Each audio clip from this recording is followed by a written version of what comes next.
Por la señal de la Santa Cruz de nuestros enemigos, líbranos, Señor Dios nuestro, en el nombre del Padre, del Hijo y del Espíritu Santo. Señor mío y Dios mío, creo firmemente que estás aquí, que me ves, que me oyes. Te adoro con profunda reverencia. Te pido perdón de mis pecados y gracia para hacer con fruto este rato de oración. Madre mía Inmaculada, San José, mi Padre y Señor, Ángel de mi guarda, interceded por mí.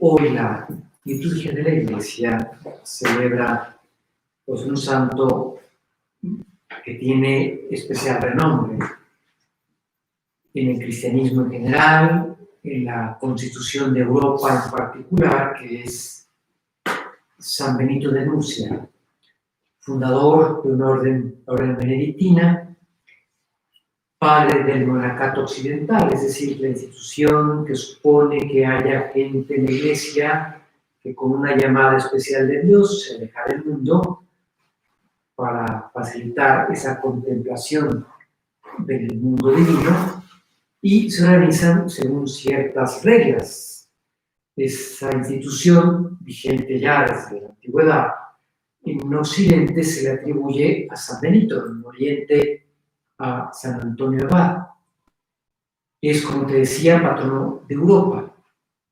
A él le tocó cuando, ¿te acuerdas? El Imperio Romano de Occidente cae a raíz de la invasión de los pueblos bárbaros, y lo que hizo San Benito fue, con su orden religiosa, fundar monasterios a lo largo de varios países de Europa que se convirtieron en focos de cultura. Y sucedió una labor muy bonita, que fue que, digamos, esos pueblos bárbaros que conquistaron Roma, luego fueron evangelizados, y de ahí surge la Europa que conocemos hoy en día, por tanto, de raíces claramente cristianas. Y es lógico que ya desde hace tiempo San Pablo VI nombra a San Benito patrono de Europa. Él apoyó la vida espiritual en dos rocas muy sólidas para poder construir nuestra vida de trato con Dios. Lo que se llama la lex orandi, la ley de la oración, y la lex laborandi, la ley del trabajo. Y lo sintetizó en una famosa máxima que está en la regla que él compuso, que es la que estructura esos monasterios, y lo ha hecho durante 1500 años, la regla benedictina. Y el lema que condensa esa espiritualidad es ora et labora, reza y trabaja. En esos principios con los que animaba a estar pendiente de Dios, a colaborar en la extensión del reinado de Cristo, nos deja escrito San Benito: no antepongan absolutamente nada a Cristo. Para seguir al Señor hace falta ser radicales, No podemos seguir al Señor como turistas, que más o menos ven desde lejitos, y ya cuando veo que el compromiso es mayor, me alejo. Así no te vas a enterar realmente de quién es el Señor. Hay que seguirlo con radicalidad. Y entonces uno descubre la alegría grande, de estar siguiendo a Cristo, de estar tratando de extender su reinado. Y San Benito lo explicaba así: no antepongamos nada, absolutamente nada a Cristo. Y en ese poner a Cristo en primerísimo lugar de nuestra vida, San Benito le daba un lugar privilegiado al culto divino, a la liturgia. El Papa Benedicto XVI, para esos casi 8 años de pontificado, del 2005 al 2013, se inspiró mucho en San Benito, tanto Tanto que de ahí adoptó el nombre. Benedicto es una forma, digamos, equivalente, alternativa a Benito o Benedicto. En el fondo son formas del mismo nombre latino. Benedictus, bendecido, bendito. Por eso el pontificado de Papa Ratzinger, de Benedicto XVI, se entiende mejor. Y ahora que tenemos esta perspectiva ya de otros 7 años que ya el Papa dejó el pontificado, y advertimos que claramente una de las líneas maestras de esos 8 años de pontificado fue la espiritualidad de San Benito, que podríamos resumirla en una clave del Papa Benedicto para sus 8 años de Papa, que es, lo primero, es la adoración. La liturgia es la fuente y el culmen de toda la vida de la Iglesia.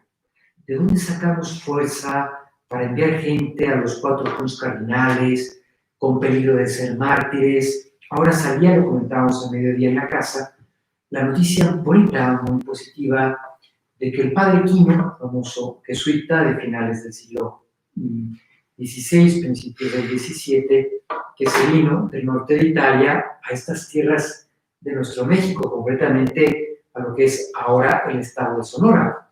Y evangelizó, hizo cartas geográficas de toda aquella zona, va a ser declarado venerable. ¿De dónde saca la Iglesia fuerza para enviar gente de Trento a Sonora, de aquel lejano siglo XVI? De la Eucaristía, de la liturgia. Y es el culmen de toda la vida de la Iglesia. Un retiro como este, una meditación como esta, unas clases, a lo que van es a facilitar que la gente luego se encuentre con Cristo. Y el encuentro principal con Cristo acontece en la liturgia. Decía el Papa Benedicto que a él le marcó el haber sido elegido Papa en abril del 2005, justo a la mitad de un año dedicado a la Eucaristía. La Eucaristía es el corazón de la liturgia. Y él decía, ¿cómo no percibir en esta coincidencia providencial un elemento que debe caracterizar el ministerio al que he sido llamado? ¿Sí? Él ya se daba cuenta que si el Señor lo había llamado a ser sucesor de Pedro, justamente a la mitad de un año de la Eucaristía, eso tenía que iluminar su ministerio petrino, su servicio como Papa, el tiempo que Dios quisiera que fuese el Papa de la Iglesia Católica. Y así fue. La liturgia nos ofrece una experiencia de Dios. Es para pensarlo, ¿eh? La Iglesia no solo habla de Dios, habla de Cristo. Ir a algunas conferencias, algunas clases, unas meditaciones que ofrece, la Iglesia nos ofrece una experiencia de Dios en la liturgia. Decía el cardenal Bustillet, que fue varios años el cardenal arzobispo de París, converso, era judío, a los 18 años por ahí se convirtió al catolicismo, familiares muy cercanos de él murieron en Auschwitz, y decía el cardenal Bustillet, sin liturgia, el cristianismo sería una ideología, un sistema de ideas, de toma de posición en el mundo, que promueve ciertos valores y se uniría a otras ofertas que el mundo de la cultura propone. Pero la liturgia hace que el cristianismo tenga eso, una experiencia de Dios. Podemos, vamos a decirlo así, tocar a Dios. Ahora, en el 2020, en Santa Fe, en mes de julio, gracias a la liturgia. Porque hace que Cristo sea contemporáneo nuestro. Santa Teresa de Ávila decía que cuando se encontraba con personas que decían, hombre, qué pena no haber vivido en Palestina en el primer tercio del siglo I, pues para haber oído el timbre de voz de Jesucristo, para conocer el color de sus ojos, para haberlo podido contemplar físicamente, decía Santa Teresa, en teniéndole a Cristo, como le tenemos realmente, tan verdaderamente en la Eucaristía, ¿qué más les da?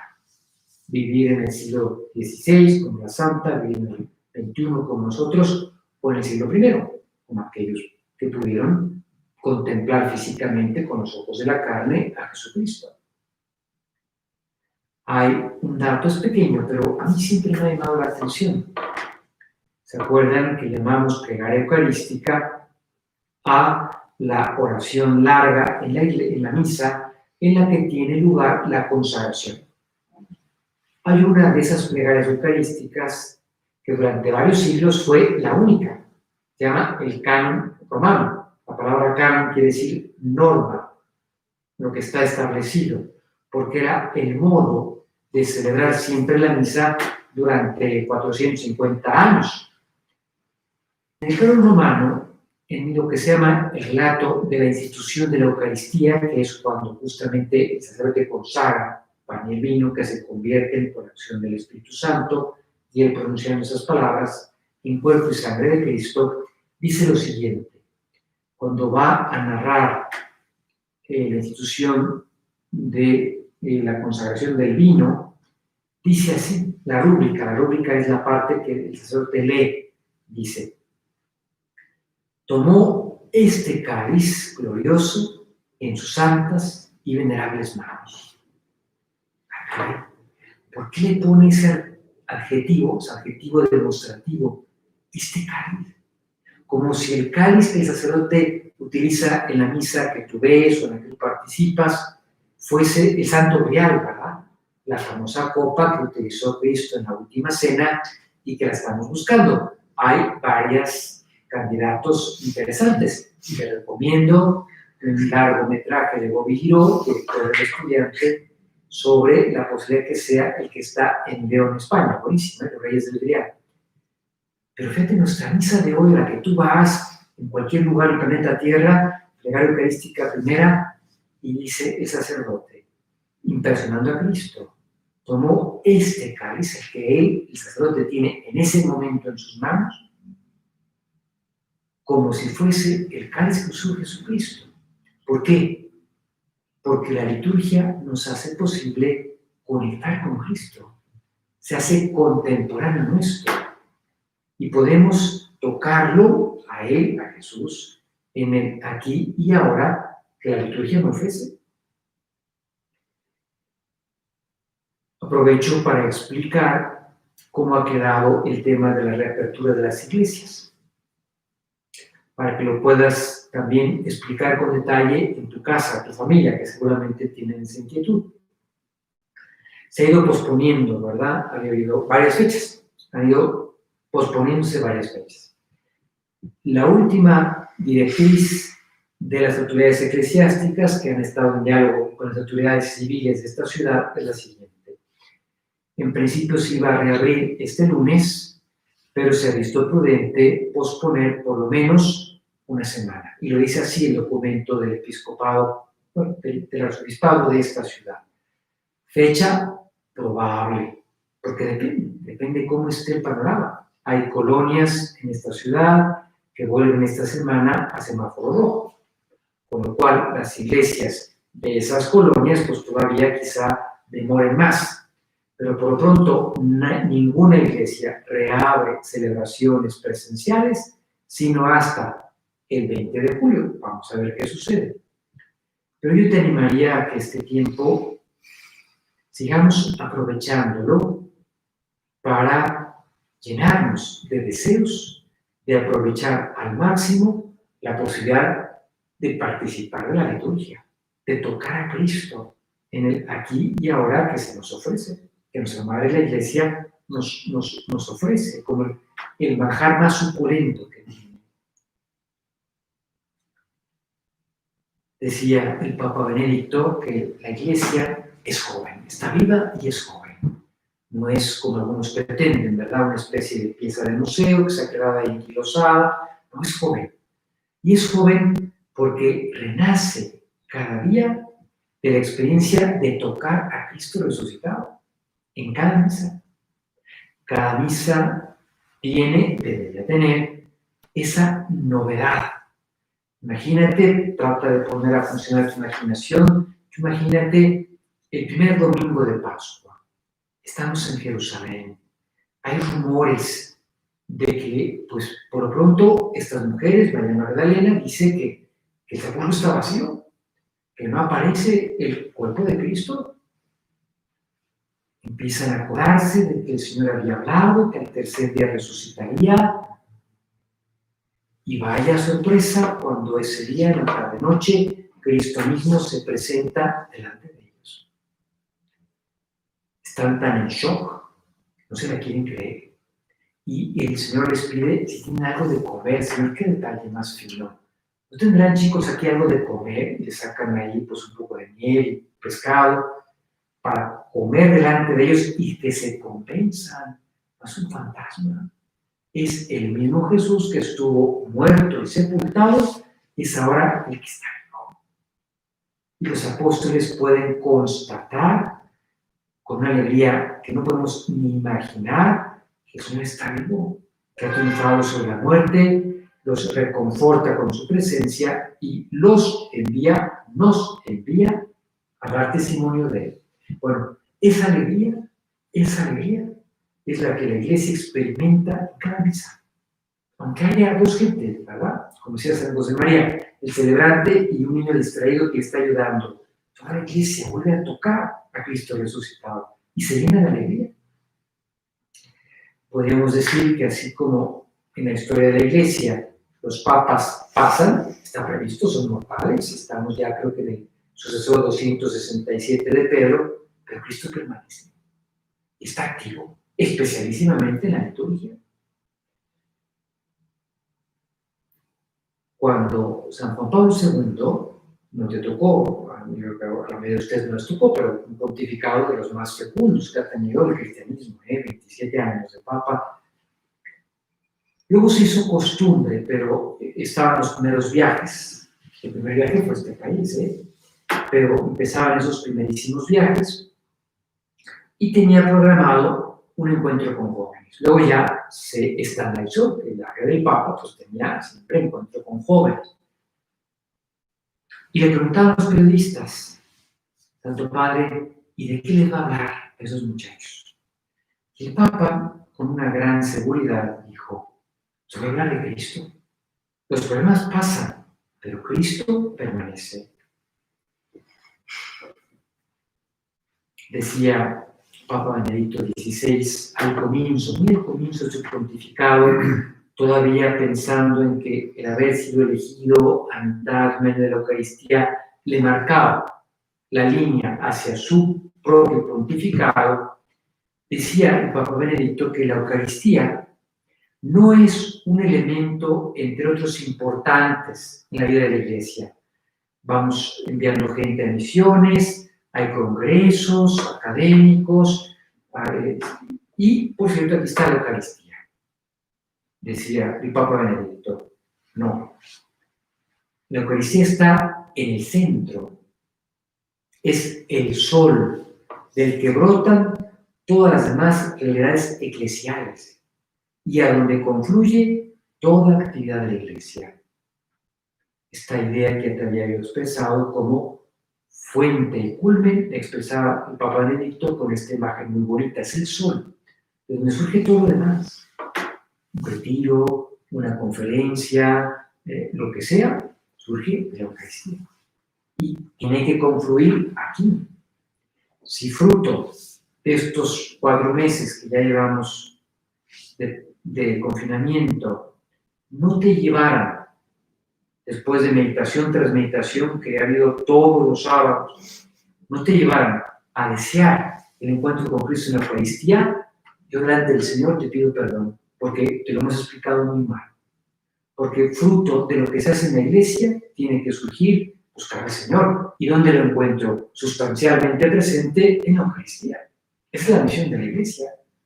Llevar a la gente al encuentro con Cristo resucitado, que está presente de muchas maneras, pero sustancialmente aquí, en este sacramento, que se confecciona en la misa. Y toda la obra salvífica de Cristo, su misterio pascual, se actualiza en nuestra misa. El jueves, antier, se sugería misa votiva de Jesucristo, sumo y eterno sacerdote. La oración sobre las ofrendas, que es la que se reza desde el sacerdote después de haber presentado el pan y el vino, es esa oración, decía lo siguiente, la oración de antier. Concédenos, Señor, participar dignamente en estos misterios, la misa que se celebra, porque cada vez que se celebra el memorial de este sacrificio, cada vez que celebramos los misterios, Señor, que tú nos dejaste, se realiza la obra de nuestra redención. Para pensarlo, cada vez que celebramos estos misterios que nos dejó el Señor Jesús, se verifica, se actualiza, se realiza la obra de nuestra redención, la obra de la redención humana. La versión catalana de esta oración dice, es muy expresiva, si fa presente, se hace presente. Estamos como trasladados en una máquina del tiempo al Calvario, acompañando a María y viendo cómo su Hijo entrega su vida por nosotros. Y luego estamos con los apóstoles ese domingo de Pascua constatando que el Señor ha resucitado. Y por lo tanto, abre las puertas del cielo para toda la humanidad. Cada misa nos da la oportunidad maravillosa de renovar nuestra alianza del pueblo de Dios. Yo no me traje aquí el texto, pero luego lo puedes consultar, está en el Éxodo. Cuando Moisés saca al pueblo de Israel, que realmente se va a constituir como pueblo con él, y lo saca de la esclavitud de Egipto para llevarlo a Israel, a la tierra prometida, pasando por, ahora es Egipto, ¿verdad? El monte Sinaí, en la península de Sinaí, hay un rito solemnísimo. Moisés pone un altar con 12 piedras que simbolizan las 12 tribus que constituyen al pueblo de Israel, ofrece animales y con la sangre de esos animales la asperge, la mitad sobre aquel altar y la otra mitad sobre el pueblo, que ya se enteró que Dios quiere establecer con ellos un pacto, una alianza. Ustedes viven de acuerdo a la dignidad que les corresponde de ser pueblo mío, y ya ve Dios les dice, y yo corresponderé cuidándolos, protegiéndolos, siendo el Dios de ustedes. Y el pueblo dice, por supuesto, haremos todo lo que nos pidió el Señor. Luego vendrán muchas infidelidades, pero al menos esa buena voluntad ahí estaba. Pues nosotros podemos renovar en nuestra misa esta nueva alianza de ser el pueblo de Dios de una manera mucho más eficaz en la misa que lo que Moisés hiciera en ese rito solemnísimo, aspergiendo sangre de animales, que se ofrecían a Yahvé, sobre el pueblo de Israel. Cada celebración manifiesta la naturaleza de la Iglesia.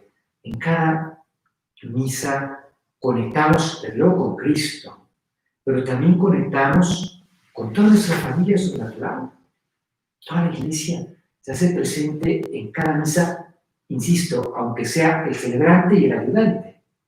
Están los bienaventurados.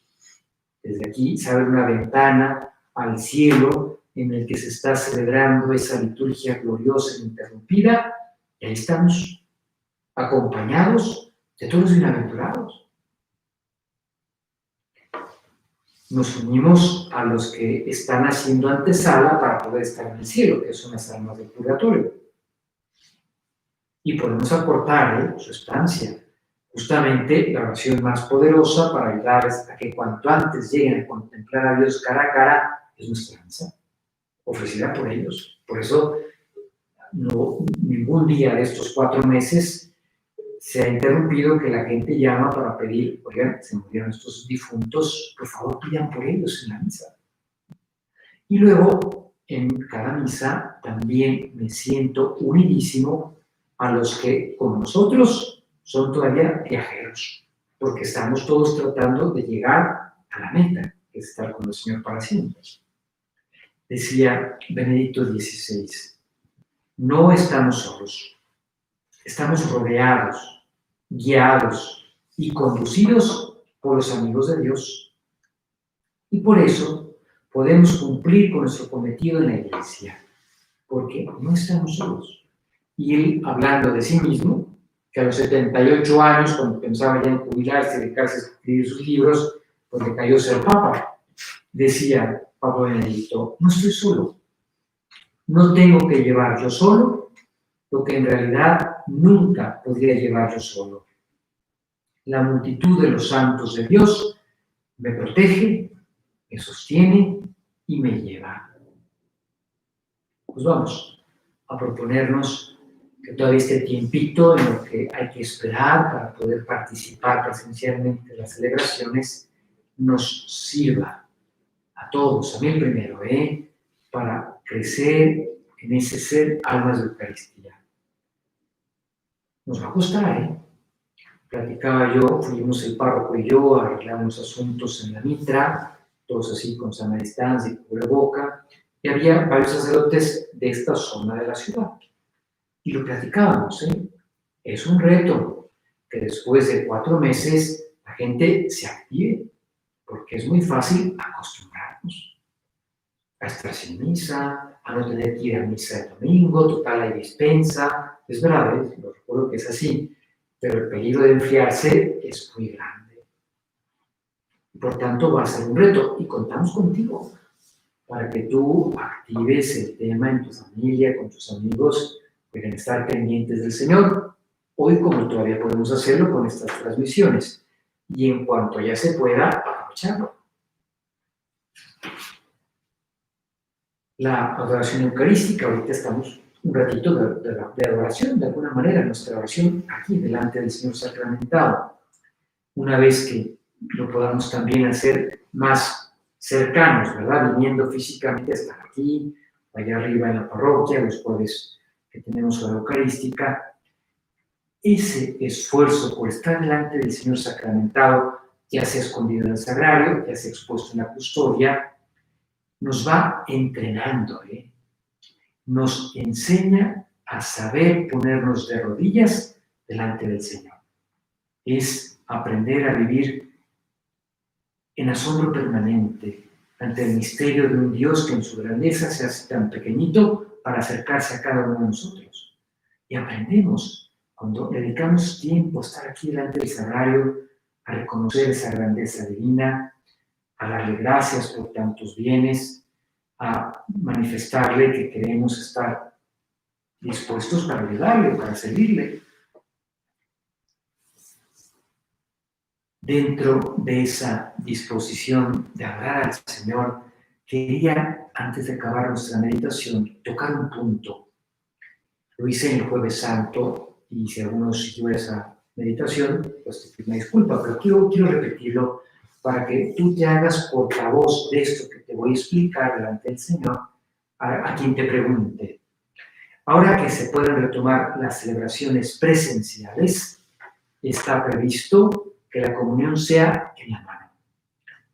No va a haber otra posibilidad. Antes del confinamiento, pues todavía se dejaba que había los que de plano no pueden recibir en la mano porque les parece una falta de respeto, pues se quedan hasta el final de la cola y se les da en la boca. Ya no.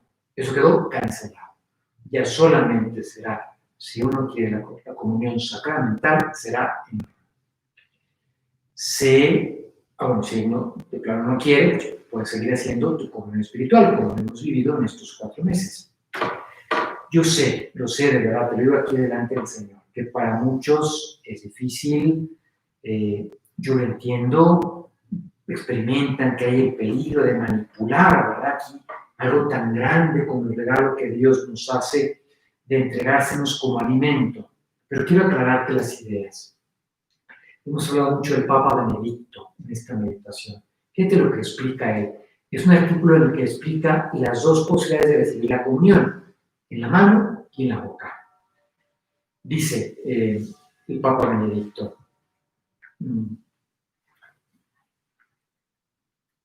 sabemos que hasta el siglo IX la comunión se tomaba de pie y en la mano. No se tenía que hacer así. Luego vino la otra forma, pues porque se percibía que era una manera bonita de manifestar respeto, cariño, pero es imposible que la Iglesia hubiera celebrado indignamente la Eucaristía a lo largo de 900 años. Lo importante es la disposición de fondo. Ambas posibilidades son legítimas, las permite nos amar la Iglesia, hay que confiar. Ahora que se retomen las celebraciones, solo será posible lo que se hacía en los primeros 9 siglos, en la mano. Y hay gente que dice, bueno, ¿cómo yo voy a recibir a Jesús en mi mano tan manchada? Te leo al Papa Benedicto. No debemos olvidar que no son solo impuras nuestras manos, sino que también lo es nuestra lengua y nuestro corazón, y que con frecuencia pecamos más con nuestra lengua que con nuestras manos.